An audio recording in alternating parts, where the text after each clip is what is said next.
Épisode numéro 26.5, on est prêt pour le coronavirus. Une Corona, un rouleau de papier de toilette, puis une Kraft. Set to go!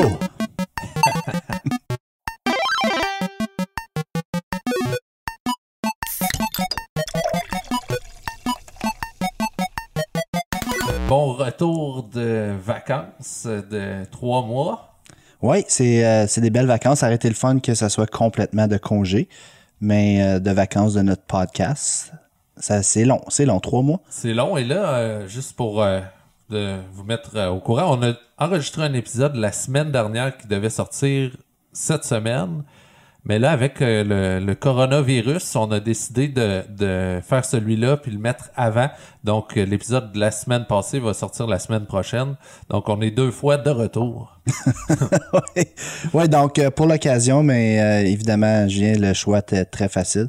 On y va avec une Corona Extra.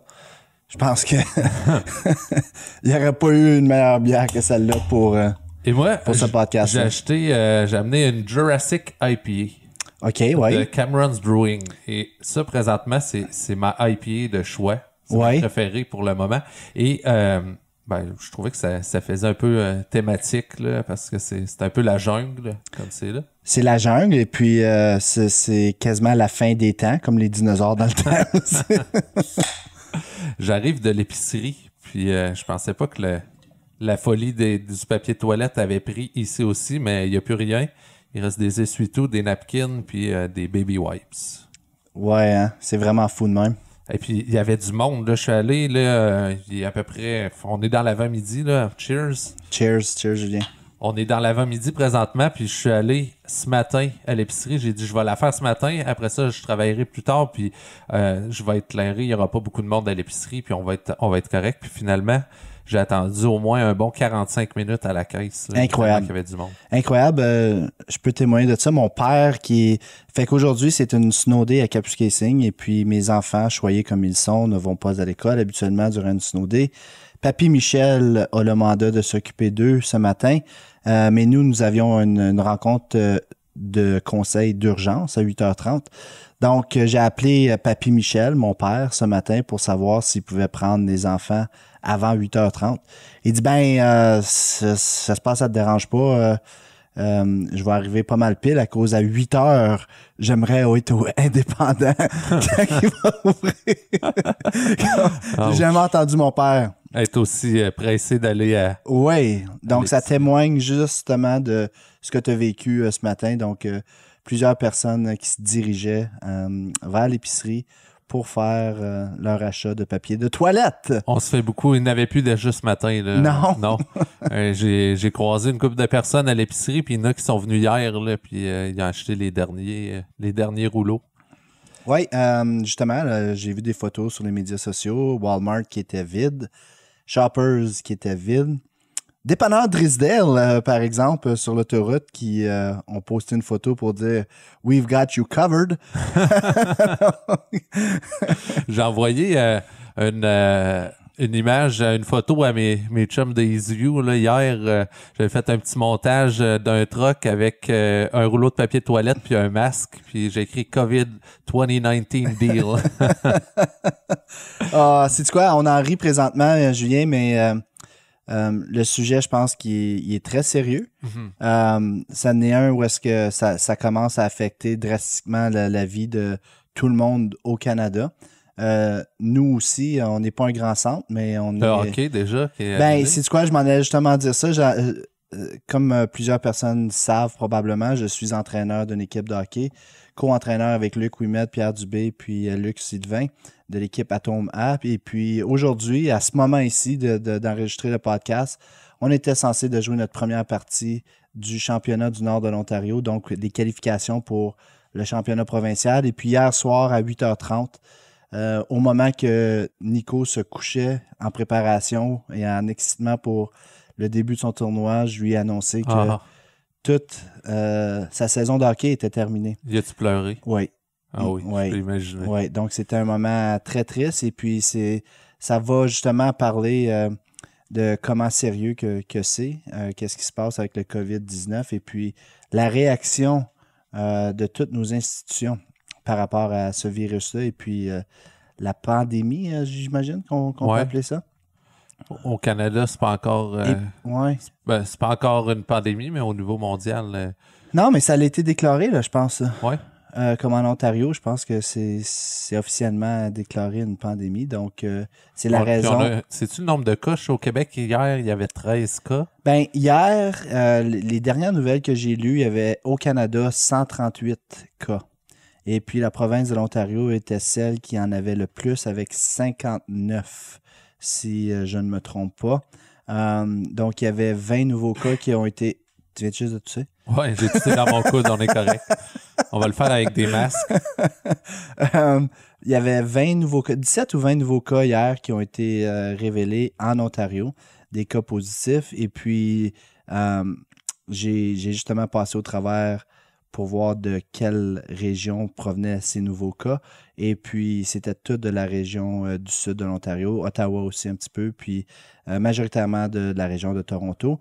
Et puis, c'était des gens qui ont voyagé aux États-Unis, des gens qui ont voyagé outre-mer, et puis qui revenaient et puis qui avaient contracté le COVID-19. Et puis, il y avait aussi les gens qui étaient des frontline workers, comme ils disent en anglais, donc des gens du système de santé qui ont eux aussi contracté le virus par contact avec des patients qui avaient été diagnostiqués avec le COVID-19. Et là, à Sudbury, ça va sûrement avoir changé d'ici à ce qu'on sorte le podcast. Oui, mais c'est ça. Donc, présentement, le cas le plus près, c'est justement un monsieur de Sudbury dans la quarantaine qui avait fréquenté, maintenant une semaine et demie, le PDAC, donc le Prospectors and Developers Convention à Toronto. Donc, ça, c'est une convention qui attire des milliers et des milliers de personnes de partout dans le monde pour parler justement de l'industrie minière et puis du développement de l'industrie minière. Donc, lui a contracté ça à cet endroit-là. Et puis, il n'était pas, de ce que j'ai lu, c'est qu'il n'était pas, au moment d'être à PDAC, il n'était pas contagieux encore. Donc, il ne l'a pas propagé là-bas, mais évidemment, quand il est arrivé à Sudbury et qu'il a développé les symptômes, mais c'est là que tu deviens contagieux. Et puis, c'est un entraîneur d'une équipe de hockey, Bantam, qui était censé de se rendre à Hearst pour le championnat de NOHA.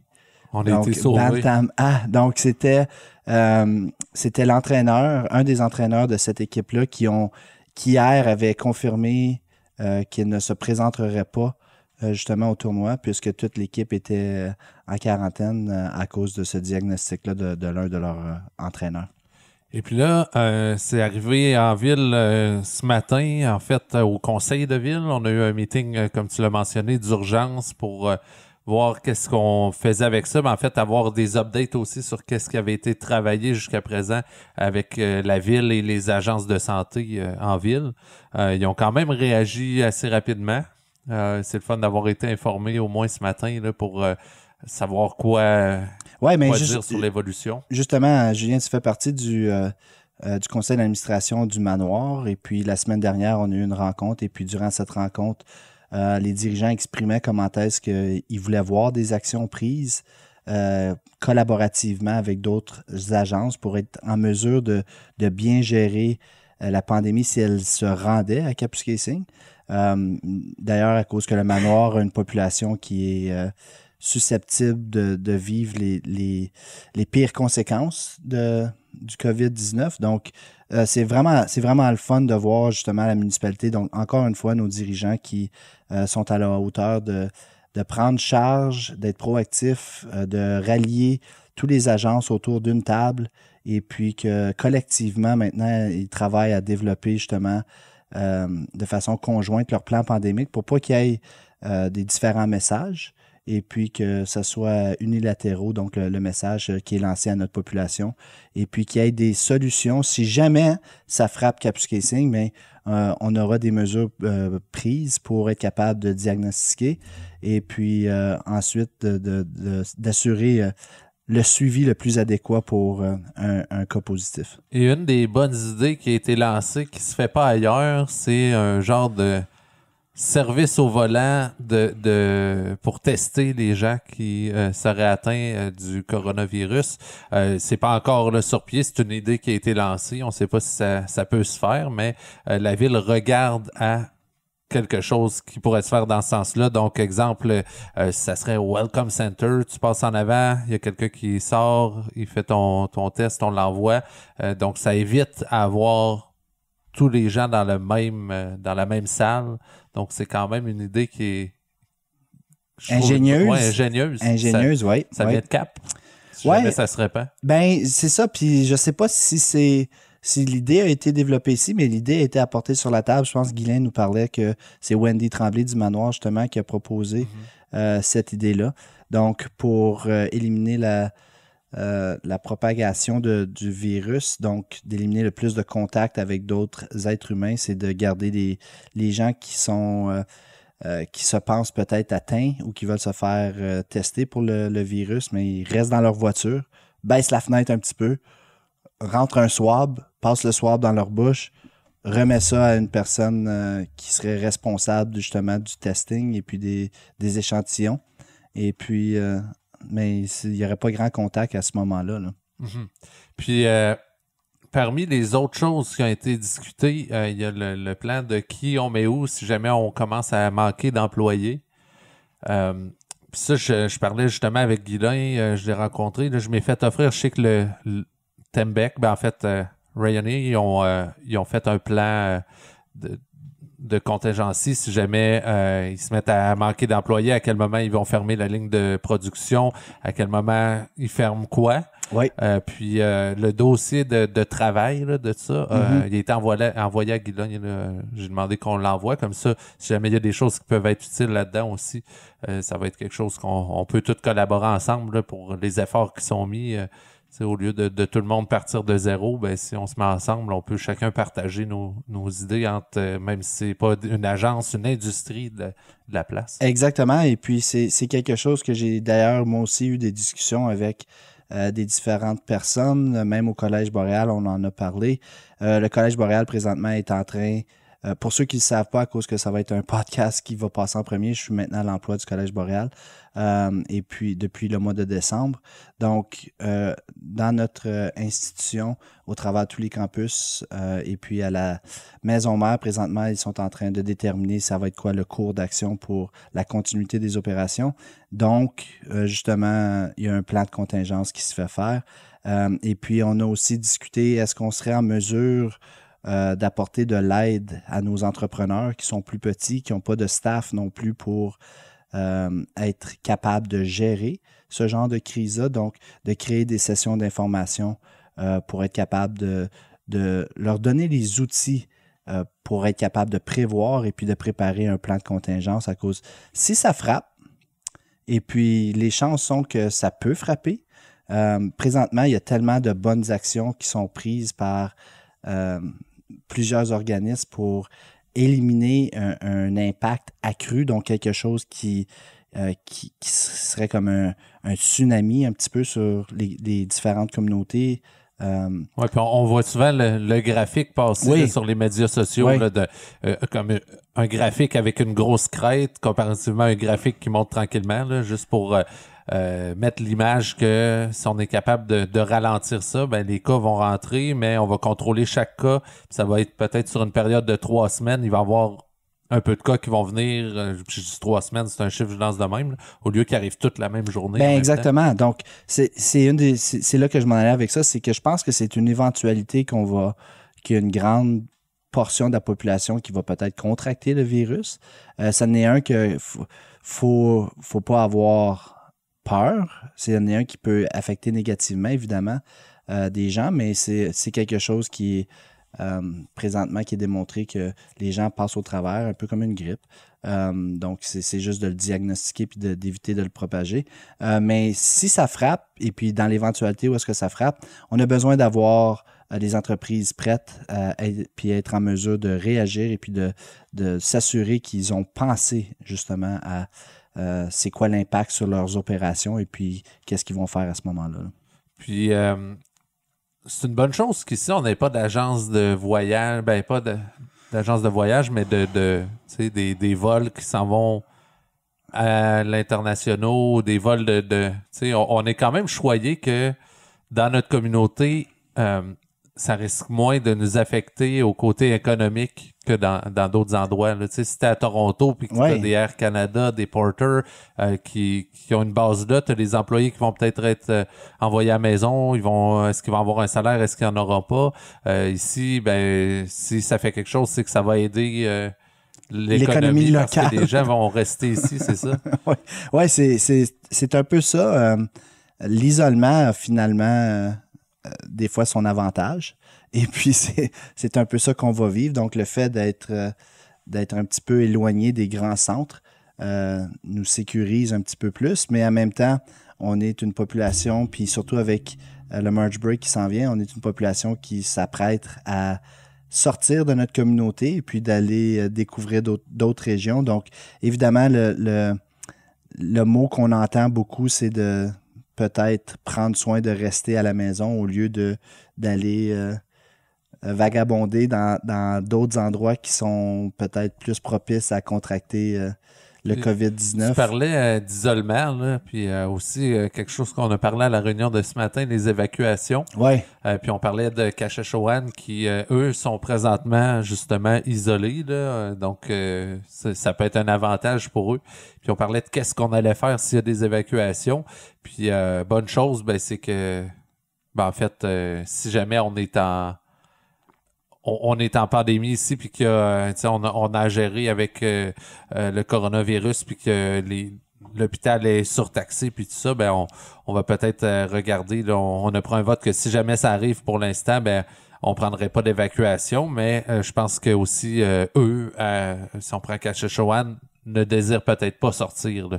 Ils vont peut-être s'arranger pour avoir un endroit où ils peuvent rester sans avoir à sortir de ben, chez c'est eux. ça. Eux, ils pourraient vraiment être pris dans une situation difficile. Donc, si il y a des inondations qui affectent justement leur bien-être et puis leur résidence, puis qui ont en même temps pas le désir de sortir de leur communauté pour protéger leur population vieillissante. Donc, ça, c'est une des choses, c'est que dans ces endroits-là, les elders, comme qu'ils les appellent, des communautés de Premières Nations, c'est des gens extrêmement importants pour leur communauté et puis leur bien-être, c'est prioritaire.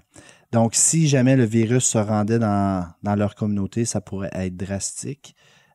Donc, présentement, je pense que qu'est-ce qu'on a eu de Pat Kennedy aujourd'hui, c'était qu'il avait émis une politique de non-voyagement. Donc, ces gens-là sont avisés de ne pas sortir de leur communauté dans le but de ne pas ramener, justement, ça. Donc, si ça reste, mais on n'aura peut-être même pas de décision à prendre, nous non plus. Leur désir, ça va peut-être de rester dans la situation qu'ils sont dans, même si ce n'est pas la situation des plus faciles. Puis des fois, ben, il y a des années qui viennent juste pour le risque de l'inondation, puis qu'il n'y a pas d'inondation. Là. La plupart du temps, c'est comme ça. Donc, tu sais, peut-être qu'ils vont rester jusqu'à temps que ça soit dernière minute. OK, là, on n'a pas le choix parce que ça va être inondé. Ouais. Ça peut être une autre chose. Peut-être ça va nous laisser le temps de s'organiser ici puis d'avoir passé la grosse vague de. Ben, il reste encore un mois, hein? Il reste encore un mois qu'on contemple avant de voir qu'il y a une évacuation qui se produit. S'il y en a une, évidemment, encore. Habituellement, c'est la mi-avril qu'on voit le service d'évacuation se mettre en branle et puis que les communautés du Nord sortent de leur communauté. Donc, il y a encore beaucoup de temps, mais ça passe vite. Ça passe vite. Puis d'ici à là, mais si l'éventualité qu'on voit le COVID-19 se rejoindre notre communauté, mais ça va se passer dans ce temps-là. Là. Puis, on a, mettons, en termes de laps de temps, là, on a commencé il y a quelques semaines à faire des blagues sur les médias sociaux avec des bières Corona. Après ça, au début, ça monte peut-être à un mois là, de ça qu'on a commencé à en parler, mais là, dans les 3 derniers jours, même dans les 2 derniers jours, c'est comme Malade. ici la panique de papier de toilette qui s'est pris de nous autres. Donc, on dirait que ça accélère de plus en plus là, tout ce qui se passe. Ça. Hier, je pense, quand que le gouvernement ontarien a annoncé qu'il fermait les écoles, autour de 3h30, je pense que l'annonce est faite, en revenant du congé de mars, que les écoles étaient pour être fermées pour 2 semaines de temps, c'est là que le son de cloche a sonné fort pour tout le monde. Mm-hmm. This is real. Ça se produit, là. C'est vrai, là. Ouais, puis, tu sais, ça... Même au début de la semaine, là, tu sais, on voyait pas ça comme quelque chose de si pire que ça pour... tu sais, moi, je prenais pas ça au sérieux, mais je veux dire...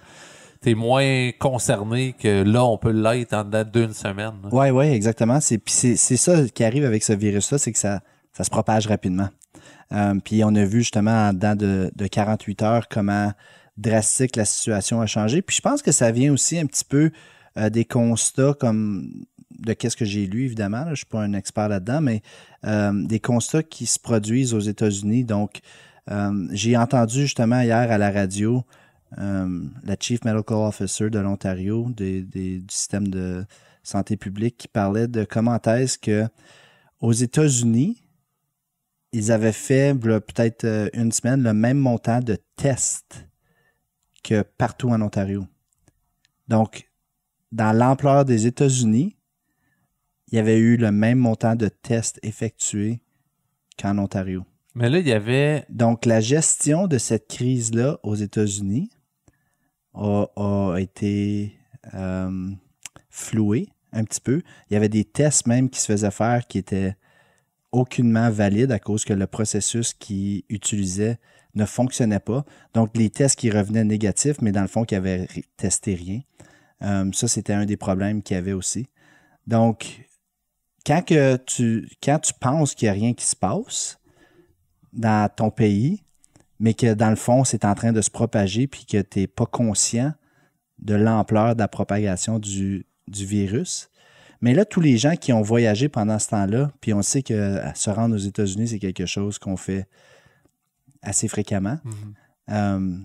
C'est là que je pense que le Santé publique de l'Ontario qui mène justement, qui est l'organisation en charge de cette pandémie-là, je pense que c'est là que c'est devenu beaucoup plus sérieux puis qu'ils ont décidé, OK, wow. Quand on voit que la provenance des cas, la grande majorité, c'est les gens qui ont voyagé aux États-Unis, mais ça fait en sorte que faut prendre les choses au sérieux encore plus. Là. Puis, tu sais, si vous planifiez de voyager, peut-être comme on est bien à cap, là, comme c'est là. Tu vois-tu ma main? Au mois d'avril, on avait un voyage de planifié pour Disney. Donc, ça faisait 5 ans qu'on parlait. Est fermé de exactement toute façon. Exactement ça. Donc, ça faisait 5 ans qu'on parlait de ça en famille, puis on attendait que les enfants soient assez vieux pour pouvoir en bénéficier. Puis là, c'est cancellé. Peut-être plus tard. Est-ce que tu as perdu de l'argent là-dedans? Évidemment. Ouais. Évidemment, mais on va voir ça va être quoi les conséquences finales de ça. Là, mais, peut-être qu'il va y avoir certains remboursements, mais j'imagine que comme les compagnies aériennes, eux autres, doivent tellement gérer de cancellations là, qu'ils ne pourront pas dire on va reporter ça plus tard. Il y a des croisières là, qui donnaient des crédits de voyage pour plus tard si jamais c'est annulé, mais comme les compagnies aériennes, là, ils sont en train de perdre tellement d'argent présentement que je pense pas qu'ils vont être capables de donner des crédits. C'est ça, je sais pas qu'est-ce qui va se produire à cause. Dans le fond, il n'y aura pas de vol qui va se produire. Donc, je pense que puis je dis ça, peut-être qu'il va en avoir aussi, là, mais j'ai hâte de voir à cause nous, c'est hier que nous avons pris la décision. Puis j'ai ma recherche à faire, j'ai les appels à faire pour voir ça va être quoi, justement, la position de la compagnie aérienne qu'on utilisait là. Est-ce que tu penses que si on n'avait pas les médias sociaux, ça serait où ça en est présentement? Bien évidemment que non. Comme c'est une des choses que je pense qu'on parle depuis notre premier podcast, c'est l'ère des communications que nous sommes dedans maintenant aujourd'hui, puis comment est-ce que nous avons accès à de l'information comme que nous n'avons jamais eu avant.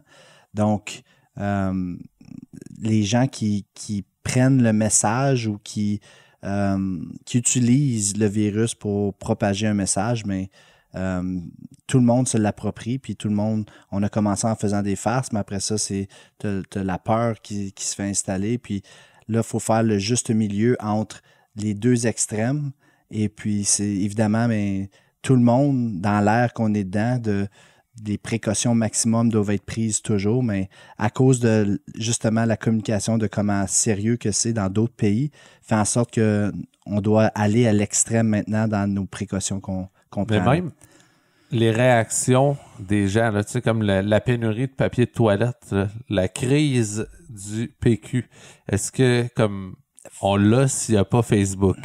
Ben, c'est quoi? Puis j'ai même pas... S'il y a une chose que j'ai même pas faite encore, là, c'est de même regarder à pourquoi est-ce que les gens vont acheter du papier de toilette. Puis, comme j'ai rien... Je me suis pas investi là-dedans encore. Donc, j'ai même pas regardé pourquoi que le monde le font. J'imagine que c'est à cause qu'ils pensent que le supply va partir, va diminuer. Donc, les gens... s'il y a une chose qu'ils arrêteront pas de faire, c'est d'aller aux toilettes, j'imagine. Ça va falloir gérer qu'est-ce qu'on mange. Donc, je vais manger beaucoup de riz. Donc, je sais même pas comme... Puis il va falloir que je regarde ça, mais je sais pas pourquoi que les gens courent pour aller acheter du papier de toilette comme qu'ils le font, là. Mais il y a des articles là-dessus, puis comme j'en ai lu une couple, puis c'est vraiment comme... C'est que le monde... Il y a un pourcentage de personnes que quand ils voient quelque chose, il faut qu'ils le reproduisent. Puis là, il y avait des psychologues qui parlaient de ça, là. Ben oui! Puis comme évidemment que c'est ça, mais comme l'article comme disait pas mal qu'est-ce qu'on sait déjà avec peut-être un peu plus de détails. Là. Ouais. Mais c'est quand on voit quelque chose, on a tendance à le reproduire. Ouais. Fait que là, les gens voient des gens aller acheter du papier de toilette, donc oui. ils se garochent. Mais il n'y a pas d'autres raisons. Là, comme... Moi, je me garocherais sur la bouffe congelée. Fait que c'est ça que c'est, là, la raison, c'est que c'est l'imitation comme des comportements, c'est ça que c'est. Puis là, tu vois tout le monde aller acheter, comme là, il n'y a pas de papier de toilette au Yig, là. Non. Puis au Walmart. Puis aux Shoppers. Fait que qu'est-ce que tu fais, là? Comme là, toi, aussitôt que tu vois un papier de toilette, là, comme tu veux l'avoir. Je vais te voir, t'as regardé mon rouleau, que je te vois et regarder mon rouleau de papier de toilette. Je te vole juste une feuille. Non, moi, j'en ai comme... Je suis content parce que j'en ai en masse, là. Ouais. Comme... Pas pour trop donner de détails, mais j'avais acheté du papier Eco Green, quelque chose, là. Mais comme c'est rough un peu, fait que là, finalement, j'avais acheté du 3 plis par après, du 3 épaisseurs. Fait que là, j'ai comme une bonne réserve grâce à ça. Ben là, tu peux même enlever des plis puis te faire des nouveaux rouleaux, là, si tu veux. Wow. Mais pour revenir aux impacts, Julien, on a 3 semaines, donc au moment qu'on enregistre ça, c'est la dernière journée d'école aujourd'hui. Et puis, les jeunes s'apprêtent à vivre, avec les parents, à vivre 3 semaines de congé de l'école. Ça, c'est un impact majeur pour plusieurs familles. C'est pas tout le monde. Les enfants sont contents, mais les parents sont pas préparés. Ben, c'est quoi? Non, ils sont pas préparés. Puis, je pense pas qu'on a un système à Capscasing qui est préparé non plus pour être capable de gérer des jeunes qui sont en congé puis que les parents aillent travailler. Puis où même? Comme, tu sais, même si t'es à Toronto, là. Ah non, c'est partout. Il n'y a pas une place qui vont garder 50 jeunes. Non, c'est partout. Ouais. Puis c'est pour ça que tu as des pays comme le Danemark qui ont, je sais pas, je pense que j'ai lu qui ont mis de côté 30 milliards pour gérer la crise. Puis un commentateur, encore une fois, à Radio-Canada, qui parlait de comment est-ce que faut mettre justement autant d'argent à cause qu'il va falloir compenser pour les gens qui ne pourront pas aller travailler, mais que ça ne sera pas de leur faute. Puis on a parlé aujourd'hui au conseil. Mm-hmm. Donc, des gens qui vivent des symptômes, qui vont être mandatés de rester chez eux. C'est quoi qui arrive dans ce cas-là? C'est-tu pour 14 jours? Est-ce que c'est son congé de maladie qui Mais tu sais, si tu travailles pour une business... Si tu travailles pour une business, tu prends n'importe quel business en ville qui est une PME. Oui. Comment le boss va être capable de payer pour ses employés, là, comme quand il n'y a pas d'argent qui rentre. Quand il n'y a pas d'argent qui rentre. Non, mais c'est justement, c'est ça. Donc, c'est là que les gouvernements auront à step in, comme qu'ils disent en anglais. Donc, ça va être fascinant à voir les déroulements qui vont se produire maintenant qu'on a pris la décision qu'on a prise, qu'on s'en va dans la direction qu'on s'en va. Puis, à la fin de la journée, on peut tout questionner la validité de prendre des mesures extrêmes comme celle-là. Mais quand on regarde l'engorgement dans nos hôpitaux et puis dans les agences de soins de santé, on n'a peut-être pas le choix. On n'a peut-être pas le choix à cause que si justement il y a un gros pic comme que tu parlais de, mais on ne sera pas capable de le gérer. Puis c'est là que la propagation va juste frapper encore plus de personnes. Oui. Tu sais, comme parmi tout ce qu'on voit, là, tu sais, les gens qui disent ah ben moi j'ai pas peur de ça, c'est juste une petite grippe là. Comme je pense que là les gens sont rendus tout au courant avec tout ce qui a passé, que c'est pas juste par rapport à toi là, c'est par rapport aux personnes autour de toi qui ont peut-être des problèmes eux de santé, que ça va les aggraver puis leur donner un gros coup. Fait que c'est ça, la prévention. Oui. Vraiment rien de... Puis là, point de vue prévention, qu'est-ce qu'on fait avec notre infrastructure locale? Donc, au moment que les gens vont entendre ce podcast-ci, on va peut-être avoir pris une décision de fermer la piscine, fermer l'aréna. On va juste avoir les services essentiels qui vont être en opération de la part de la municipalité. Donc, on a 3 semaines qui s'en vient. Tu peux t'imaginer ça va être quoi le contenu dans les médias sociaux pendant ces 3 semaines-là? Hey. T'imagines-tu c'est quoi qu'on va être pris à voir et puis à lire et puis comment est-ce qu'on va être consommé par le développement de qu'est-ce qui va se passer? Puis ensuite, on aura zéro divertissement. Pense-y, là. On aura zéro divertissement qu'on est habitué d'avoir qui va être disponible comme les Netflix, cinéma. Crave, Ouais. tout ça, là, ouais. comme ceux-là qui n'ont pas d'abonnement, je pense qu'ils vont en avoir, comme eux autres vont aller chercher un gros chunk d'argent. Oui, mais c'est ça, comme, tu sais, tu pourras pas aller patiner à l'aréna, tu pourras pas aller te baigner. Comme quand on parle des choses qu'on est capable de faire, là, nous autres, là, si t'as pas de motoneige, toi t'en as une, t'es chanceux, Ouais. mais on va voir quel genre de température qu'on va avoir pendant ces 3 semaines-là. La pêche à la glace, ça en a un autre. J'espère qu'on soit capable d'aller en faire. Comme ça va prendre pour les 3 prochaines semaines de l'imagination.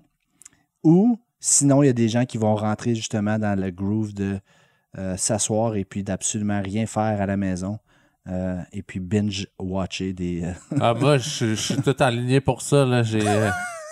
Non, mais ma santé aussi, elle me fait faire ça. Là. Donc, est-ce qu'il va manquer de popcorn de bord dans les... Ouais, c'est ça. C'est là-dessus qu'il faut que je me garoche.